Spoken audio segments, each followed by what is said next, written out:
Je m'interroge ce jour sur la question de la cyberpornographie dans ce pays. Permettez qu'on emploie cette expression parce que l'heure est grave. L'heure est grave sur la toile. L'heure est grave dans les réseaux sociaux. Aujourd'hui, je me pose la question de savoir, est-ce que ce pays a des dirigeants? Allez sur WhatsApp, il ne manquera plus un jour, ou alors des scènes impliquant des enfants, des vidéos, mon Dieu, sont diffusées à longueur de journée dans certains forats impliquant des enfants, nos bébés à la maison, où on expose leur nudité. Comment comprendre que la cyberpornographie prend de l'ampleur dans ce pays sans que cela n'inquiète personne? Même pas le ministère des Affaires sociales, même pas le ministère de la promotion de la femme et de la famille.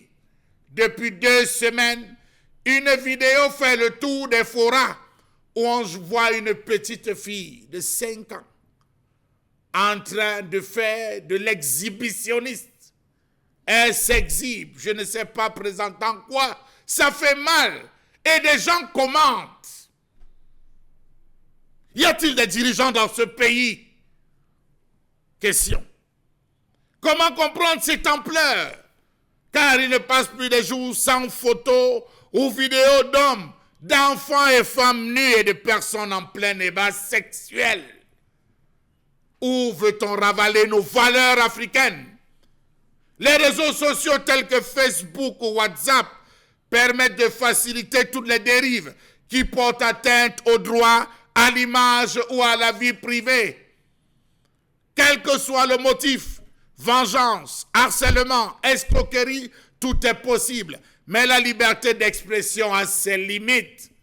Mais seulement sur les réseaux sociaux. Mon Dieu, ces jours, qu'est-ce qu'on ne voit pas sur les réseaux sociaux? Comment comprendre que des parents, un enfant 10 ans, on lui achète un téléphone Android? Comment comprendre qu'on partage désormais dans nos maisons des téléphones Android aux enfants dont on ne mesure même pas la portée d'action? Vous avez des enfants, 11 ans, 12 ans, ils manipulent. Ils voient ce qu'on voit sur la toile comme des adultes et ils se permettent de reproduire les mêmes scènes. Chers parents, réveillez-vous. Sous couvert de la liberté d'expression, un certain langage ou discours engendre un panel de délits du ressort du tribunal correctionnel le plus souvent. Injure, dénigrement, diffamation, usurpation d'identité, de l'usage d'une fausse identité fantaisiste ou non, du harcèlement ou de la discrimination et depuis peu, cyberpornographie. Comment comprendre ces images de personnes nues et parfois en plein débat sexuel qui se généralisent sur le cyberespace? Tout a commencé avec les vidéos des élèves des différents établissements scolaires de ce pays. On a crié, on a bavardé, on est passé dessus sans aucune véritable décision. En l'espace d'un mois, plusieurs vidéos et photos de personnes nues ou en plein débat sexuel ont inondé la toile sans que le commun des mortels ne comprenne rien. Les premières, les plus virales de toutes restent celles de cette jeune femme innocente publiée dans un bureau. Alors que l'opinion n'arrêtait pas de s'émouvoir de cette situation, d'autres images d'une jeune fille nue ont atterri sur le cyberespace. Cette fois, il s'agit d'une jeune femme âgée de moins de la trentaine qui a été forcée de se déshabiller. Presque au même moment, d'autres images similaires sont divulguées sur la toile. Cette fois, c'est un groupe de 10 hommes, 10 jeunes hommes et 4 femmes filmés dans un domicile privé. Comment peut-on demander à une femme de se déshabiller pour la filmer et ensuite balancer dans les réseaux sociaux? Et comment d'autres femmes peuvent-elles participer à ce genre de dégradation de la personne humaine?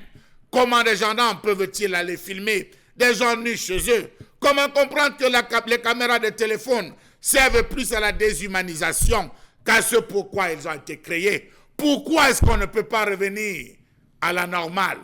Regardez sur Facebook les photos. Il y a même des forums désormais où on publie des bizarreries. Ces bizarreries, allez voir ceux qui sont membres de ce forum pour comprendre. Il faudrait finalement que la justice parfois parcourt à travers les logiciels espions, ces groupes, pour pouvoir interpeller ces papas et ces mamans membres de ces différents forats et groupes. Savait-il seulement que plusieurs personnes hypertendues, diabétiques, ayant vu l'image de leurs proches, ainsi peuvent faire des pics, des crises et des AVC lorsque vous avez l'image de votre enfant, votre mari, votre épouse, votre soeur ou frère que vous voyez brutalement exposé dans les réseaux sociaux. Si vous avez une maladie chronique, vous pouvez facilement décompresser, décompenser comme on dit. Pareillement pour les acteurs des scènes. Comment sommes-nous arrivés à se faire influencer par les réseaux sociaux? On publie désormais du n'importe quoi. Savez-vous que cette affaire de cyberpornographie a mis fin à la carrière de plusieurs personnes, a brisé des vies, des mariages, mais a été un obstacle dans la réalisation de ces projets? Rappelons-nous de la vidéo de ce sénateur qui est aujourd'hui décédé. Ce sénateur dont on avait mis sur la toile les parties génitales, permettez l'expression. Il s'est retrouvé à ne rien comprendre. Il a été marginalisé par tous. À la fin, il s'est retrouvé, on va le dire comme ça, mis sur le banc de touche. Il a choqué.